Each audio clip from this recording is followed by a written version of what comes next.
vais être honnête d'entrée de jeu, sur cette chaîne, n'essayez pas de rassembler les hashtags libres financièrement. Dans la dernière vidéo, j'ai parlé de dropshipping, ils te vendent des paniers pour chiens, du coup il y a un mec qui s'est dit ouh, il a parlé de dropshipping, mais c'est sûrement un influx voleur. Le mec il veut être un tah influenceur à Dubaï, qui a une Rolex au poignet et qui écoute du Drake dans sa Rolls Royce. Non, c'est pas l'intention. Les gars, sur cette chaîne, j'essaie de donner un maximum de valeur sur des trucs que j'ai appris. J'estime pas être un dieu du développement personnel, ni un dieu de quoi que ce soit. Simplement, il y a des choses que j'ai expérimentées pendant 3 ans, où j'étais à fond sur le dev perso, sur lesquelles j'ai vu qu'il y avait des choses qui marchaient et d'autres qui marchaient pas. Ok, du coup dans cette vidéo je vais t'expliquer ce qui marche et ce qui marche pas quand tu fixes des objectifs. Parce qu'il y a vraiment une nuance entre comment fixer des objectifs de la bonne manière ou de la mauvaise manière. Le truc est tout simple à comprendre, t'as pas besoin d'avoir un QI à 3 chiffres pour le comprendre. N'importe qui peut le comprendre, mais il faut savoir pour pouvoir bien les fixer. Parce que pendant plusieurs mois j'ai fait l'erreur de me fixer mal mes objectifs, du coup je les atteignais pas. Alors que maintenant que je les fixe bien, je les atteins. C'est insane. Bref, donc j'ai mis les points sur les i, je compte pas être un influenceur Dubaï, hashtag Rolex au poignet, blablabla comme j'ai dit. Donc go se fixer sur le sujet principal, comment bien fixer des objectifs. En gros, depuis un petit temps, depuis que je fixe bien mes objectifs, dès que je me lève le matin, je sais pourquoi je me lève. Ça fait que quand je dois éteindre mon réveil et que je dois me lever, j'ai juste un smile de me dire ok, aujourd'hui je vais smash la journée, je vais smash objectif par objectif, j'ai coché toutes les cases et le soir quand il sera 19h, 20h, je pourrais me dire waouh, damn, j'ai tryhard la journée, j'ai accompli tout ce que je vais accomplir et là je peux dormir tranquillement. Il n'y a aucun sentiment plus satisfaisant que de te dire que tu as fait tout ce que tu devais faire. Et là maintenant je vois bien venir le mec en commentaire me dire oui mais tu sais ce qui a marché pour toi ça marchera pas d'office pour moi. Ok mec, j'ai une réponse pour toi. Si je cours, mon cœur va avoir plus de battements par minute, du coup il va se renforcer, c'est à dire qu'il va muscler, j'aurai moins de chances d'avoir des problèmes cardiovasculaires. C'est pareil pour toi. Si je vais à la salle et que je porte des charges lourdes, mes fibres musculaires vont se renforcer, vont créer plus de cellules, bref, mes muscles vont grossir, je vais avoir plus de force. Pareil pour toi. Si j'ai un examen demain, je vais pas être heureux, je vais plutôt être stressé. Pareil pour toi. S'il y a une femme que j'aime et qui me quitte, je vais pas être heureux, je vais pas commencer à sourire, je vais être un peu déprimé. Pareil pour toi. Donc même si on est tous un peu différents, qu'on réagit différemment, par exemple pour l'examen, tu pourrais très bien avoir un organisme qui génétiquement est moins sensible au stress, c'est-à-dire que tu peux décréter les mêmes niveaux de stress mais pas les recevoir de la même manière dans tes récepteurs. Du coup tu stresses un peu moins que moi pour l'examen. Mais on réagit tous de la même manière, tu vois. Si t'aimes quelque chose et que cette chose disparaît, t'es triste. Tu vas pas être heureux d'un coup, tu vois. À moins que tu sois complètement dingue. Mais si t'étais dingue comme ça, je pense que t'existerais pas. En tout cas, j'ai jamais rencontré de mec comme ça. Donc, le commentaire du ouais, mais t'as fixé des objectifs comme ça, peut-être que ça marchera pour toi et pas pour moi. Si on fonctionne de la même manière sur la psyché et sur l'effort physique, a priori, on fonctionnera de la même manière pour fixer des objectifs. Donc là, on pourrait se dire merci, fin de vidéo, il faut juste se fixer des objectifs, super, c'est cool, mais non, ça va plus loin que ça, sinon je ferais pas la vidéo. En gros, ce qui se passait, c'est quand j'avais 16 ans et que je me faisais scam par mes objectifs, c'est que je fixais des objectifs avec beaucoup d'ambition, ce qui était génial, mais je les mettais énormes. En gros, ça veut dire que j'étais au niveau 1, j'avais passé le niveau 0, tu vois, le niveau 0 c'est vraiment quand t'es nulle part, le niveau 1 c'est quand tu dis c'est là-bas que je veux aller et que t'as fait quelques trucs dans ta mise en place pour pouvoir y aller. Palier 10. Et je me dis putain, objectif palier 10. Ça je dois le faire dans 1 an par exemple. Mec, il n'y a aucun monde où par exemple si je me dis, prenons un exemple, genre je veux faire un business de chaises, ok, donc je kiffe créer des chaises et j'ai envie de créer un business où je vends des chaises, truc chelou, mais on s'en va. Imagine que c'est mon objectif, parce que je kiffe les chaises et on va faire un business, mais j'ai jamais créé de business, j'ai aucun contact, j'ai pas d'atelier pour construire mes chaises, bref, j'ai rien pour faire ce business, tu vois, et je me dis directement dans 1 an, je dois avoir vendu 100 chaises. Il y a vraiment peu de chances que je puisse atteindre cet objectif. Pourquoi? Parce que j'ai juste pas les moyens pour l'atteindre. Et du coup, je vais me retrouver à me dire, l'objectif est énorme, mais tranquille, tant que je suis dans le mood, tant que je suis dans le flow, j'avance, je me rapproche de l'objectif, et tu te rassures en te disant que non, je fais du dev perso, donc c'est-à-dire que je me rapproche de l'objectif, alors que pas du tout en fait. Pour te rapprocher de l'objectif, tu vas littéralement créer ces chaises et mettre en place un marketing pour les vendre à des personnes. Donc pour faire une analogie sur ce que je viens d'expliquer, en fait il y a la phrase d'Oscar Wilde qui nous dit, si tu vises, je paraphrase, mais si tu vises la lune et que tu rates, au moins t'atterriras dans les étoiles. Et même si j'aime beaucoup cette phrase, je pense que c'est un giga scam. Parce que le truc c'est que quand t'as 16 ans et que t'as beaucoup d'ambition, même 16, 18, 20 ans, n'importe quel âge, on s'en fout, juste t'as beaucoup d'ambition, tu te dis ok let's go, ma vie a changé, maintenant je suis conscient que je peux faire des trucs, j'ai envie de tryhard ma vie, j'ai plus envie de jouer aux jeux vidéo comme un porc toute la journée, de transpirer sur ma chaise, je veux faire un truc productif. À ce moment-là, si tu dis que tu veux atteindre la lune, tu vas mettre un objectif sur ton papier qui sera gigantesque et que tu pourras pas atteindre. Et c'est là que je rentre dans le vif du sujet, donc branche ton cerveau pour en comprendre le truc. En gros, le type de cette vidéo, c'est pas un secret, je vais pas dire ouais le secret pour bien faire, c'est pas un secret, il y a pas de secret, faut juste comprendre les trucs. Donc ce que j'ai compris, ce qui peut vraiment t'aider pour fixer les objectifs et du coup les atteindre, c'est qu'au lieu de mettre un objectif qui est giga primesque, tu mets un petit objectif. Par exemple, quand j'avais 16 ans, je devais étudier mon bac. J'avais dit à mes parents, je drop out l'école et je passe le bac, je le réussis tout seul, sans prof, sans rien du tout, j'ai juste à passer les examens directement. Du coup, je vais étudier une masse de matière qui était assez énorme. J'étais un mec qui était pas super bon à l'école, j'étais pas très discipliné. Je parle tout le temps de cette histoire parce qu'elle est vraiment dingue. À ce moment-là, ce qui s'est passé, c'est que pendant 1 an, j'ai joué aux jeux vidéo, pendant 10 mois exactement. Pendant 10 mois, je me suis retrouvé à jouer aux jeux vidéo et pas étudier le bac. Pourquoi? Parce que l'objectif était trop grand et j'étais trop addict aux jeux vidéo. Donc dans mon temps libre, soit j'étudiais mon bac, soit je jouais aux jeux vidéo. Qu'est-ce que je choisissais? Évidemment les jeux vidéo. Il n'y avait aucun doute sur le fait que j'allais choisir les jeux vidéo. Et à un moment, je me suis dit merde, il faut que je sorte de l'addiction. Et du coup, ce que j'ai fait, c'est que j'ai compris ce truc d'objectif, step by step. J'ai compris que je pouvais pas quitter les jeux vidéo du jour au lendemain parce que j'avais déjà essayé et j'arrivais juste pas. Donc je me suis dit, ok, j'ai essayé de quitter les jeux vidéo, j'ai pas réussi. C'est-à-dire que le matin, j'ai pas joué, l'après-midi, je me suis retrouvé à geeker comme un porc. Donc ce que je me suis dit, c'est que je vais faire une seule journée où je résiste toute la journée pour pas jouer aux jeux vidéo. Ouais, j'étais méchamment addict, donc c'est ce que je me suis dit. Pendant une journée, j'ai pas joué aux jeux vidéo, et le lendemain, j'étais tellement sevré que du coup, j'ai tout rattrapé et j'ai geeké comme un porc. Mais à ce moment-là, je me suis rendu compte que j'étais capable de quitter les jeux vidéo pendant une seule journée. Et du coup, je me suis dit, ok, j'ai fait une journée, maintenant je vais faire une semaine.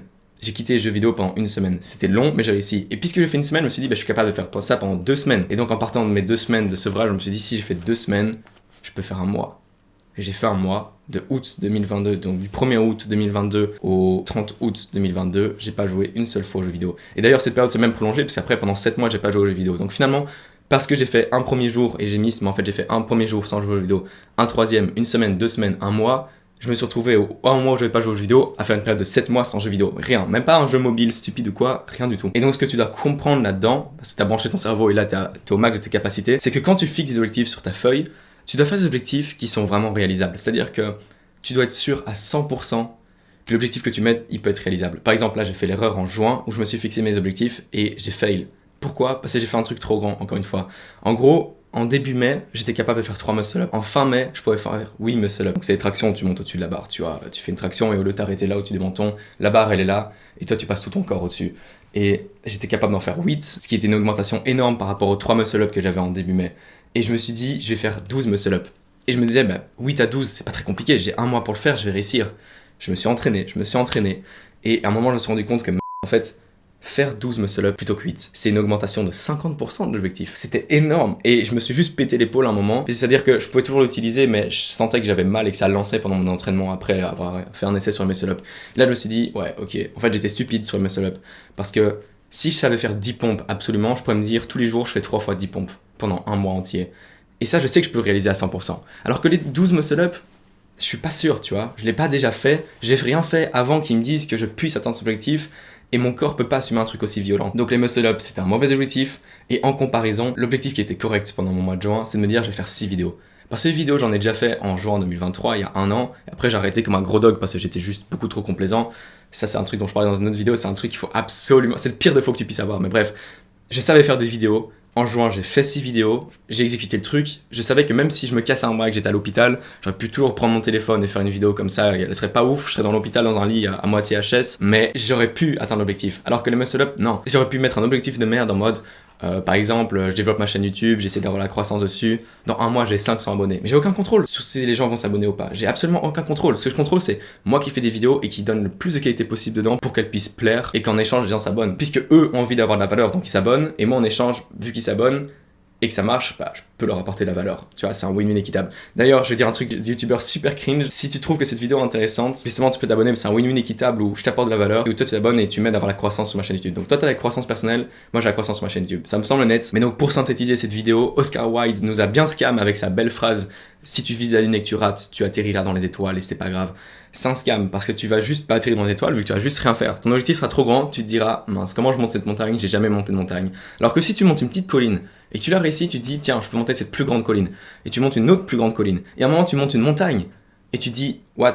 Ok, j'ai monté une petite montagne, donc maintenant je peux monter une plus grande montagne. Et à un moment, tu montes l'Everest, mon ref, parce que t'as monté montagne par montagne, et c'est crescendo, ça se passe. Tu passes pas du niveau 1 au niveau 10 d'un coup, tu sais pas comment le faire. T'as beau avoir toute la motivation du monde, toute l'ambition du monde, tu peux pas y arriver. Donc là maintenant, ce que tu devrais faire, c'est de prendre un bic et une feuille.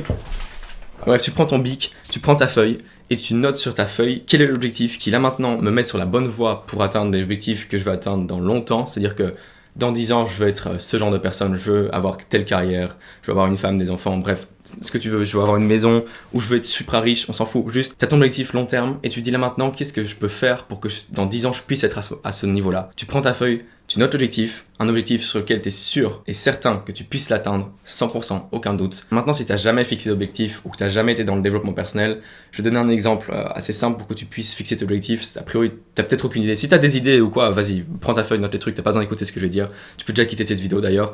Mais si tu n'as vraiment aucune idée de comment fixer tes objectifs, je te donne 2 brefs exemples. 1, si tu es en surpoids et que tu vas perdre du poids, fixe un objectif que tu es sûr de pouvoir atteindre. Par exemple, tu as déjà été quelques fois à la salle, mais tu as la flemme d'y retourner. Fixe l'objectif de pendant une semaine, je vais tous les jours à la salle. ou pendant 5 jours, ou pendant 3 jours, je vais 3 jours d'affilée à la salle. Et une fois que tu as fait 3 jours d'affilée, tu dis que tu peux en faire 5 jours d'affilée. Et puis à un moment, tu peux dire, ok, je peux enchaîner 2 semaines où je fais 5 entraînements semaine. Bref, fixe un objectif que tu es sûr de pouvoir atteindre pour la salle, pour perdre du poids. Te dis pas que dans un an, tu auras perdu 10 kilos, parce que c'est pas un truc que tu es sûr de pouvoir atteindre. Tu sais pas comment ton corps va réagir aux entraînements, tu sais pas exactement ce qui va se passer dans ta vie. Par contre, le fait d'aller à la salle, ça va donner confiance en toi. Et puisque tu as de la confiance, tu peux aller encore plus loin. Un autre exemple, c'est que si tu as des points de merde au lycée ou à l'unif, te dis pas, ok, là, la prochaine session d'examen, même si c'est l'été, je sais qu'il n'y a personne n'a d'examen en ce moment, enfin, quoi qu'il y a des secondes cesse en août, du coup, mais a priori, c'est pas ta période, mais pour l'année prochaine où tu auras à nouveau des examens et à nouveau des résultats, tu dis pas, ok, mon objectif c'est d'avoir une moyenne de 15, une moyenne de 18, un truc énorme. Tu dis même pas, j'ai envie d'avoir une moyenne de 12. Ce que tu devrais faire, c'est te dire, absolument chaque jour de cours où je rentre chez moi, je prends mes cours et pendant un quart d'heure, j'étudie mes cours. Et commence pas d'office par te dire pendant 4 mois je vais faire ça.